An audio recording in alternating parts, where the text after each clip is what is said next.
देवराज इंद्र कपट और कुचाल की सीमा है, उसे पराई हानि और अपना लाभ ही प्रिय है। इंद्र की रीति कौवे के समान है, वह छली और मलिन मन है, उसका कहीं किसी पर विश्वास नहीं है। पहले तो कुमत बुरा विचार करके कपट को बटोरा, अर्थात अनेक प्रकार के कपट का साज सजा, फिर वह कपट जनित उचाट सबके सिर पर डाल दिया। फिर देव माया से सब लोगों को विशेष रूप से मोहित कर दिया, किंतु श्री रामचंद्र जी के प्रेम में उसका अत्यंत बिछोह नहीं हुआ, अर्थात उनका श्री राम जी के प्रति प्रेम कुछ तो बना ही रहा।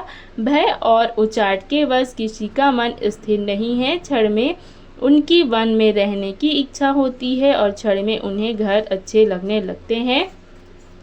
मन की इस प्रकार की दुविधामयी स्थिति से प्रजा दुखी हो रही है, जैसे नदी और समुद्र के सब मंगल का जल क्षुब्ध हो रहा है। चित्त दो तरफा हो जाने से वे कहीं संतोष नहीं पाते और एक दूसरे से अपना मर्म भी नहीं कहते। कृपा निधान श्री रामचंद्र जी यह दशा देखकर हृदय में हंसकर कहने लगे, कुत्ता इंद्र और नवयुवक अर्थात कामी पुरुष एक सरीखे अर्थात एक ही स्वभाव के हैं। पाणिनीय व्याकरण के अनुसार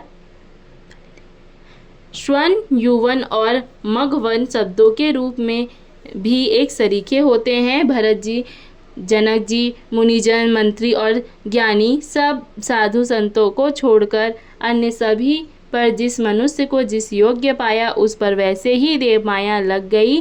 कृपा सिंधु श्री रामचंद्र जी ने लोगों को अपने स्नेह और देवराज इंद्र के भारी छल से दुखी देखा। सभा, राजा जनक, गुरु, ब्राह्मण और मंत्री आदि सभी की बुद्धि को भरत जी की भक्ति ने कील दिया। सब लोग चित्र लिखे से श्री रामचंद्र जी की तरफ देख रहे हैं, सकुचाते हुए सिखाए हुए से वचन बोलते हैं। भरत जी की प्रीति, नम्रता, विनय और प्रशंसा सुनने में सुख देने वाली है, पर उसके वर्णन करने में कठिनता है। जिनकी भक्ति का लवलेश देखकर मुनिगण और मिथिलेश्वर जनक जी प्रेम में मग्न हो गए हैं, उन भरत जी की महिमा तुलसीदास कैसे कहे। उनकी भक्ति और सुंदर भाव से हृदय में सुबुद्धि हुलस रही है, अर्थात विकसित हो रही है, परंतु वह बुद्धि अपने ही छोटी और भरत जी की महिमा को बड़ी जानकर कवि परंपरा की मर्यादा को मानकर